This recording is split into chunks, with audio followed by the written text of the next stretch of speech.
olwaleero application eno ejja kubira okusooka mujjukira abadde bagifikisinze nga 25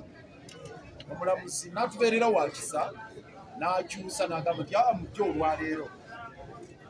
era nekituwa essuubi bwe tujja olwaleero bw'anaamala okuwuliriza tufune decision ey'amangu kitwenyamizza kituleetedde evunnya mu mutima yadde omulamuzi tumuwa ekitiibwa era tusuubira nti kale agenda kukola omulimu gwe asalewo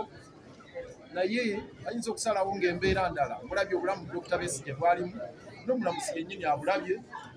n'okutuusa kati tannafuna mbeera efuna bujjanjabi bumala obutuufu okuva mu badokita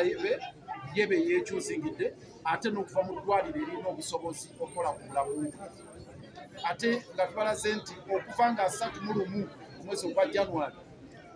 tewali bano kye baali bakoze era olwaleero kyeyolese lwatu nti ne byeboogera ebya transferred files bagenda zitwala mu civilian courts tebiriiyo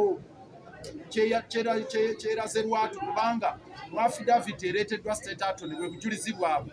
balaga amabaluwa ge beewandiikira nti attorney general yawandiikira chief justice n'awandiikira principal judge the principal judge n'awandiika ebbaluwa ng'edda mu ya attorney general attorney general bwe yagifuna n'agiwa CDF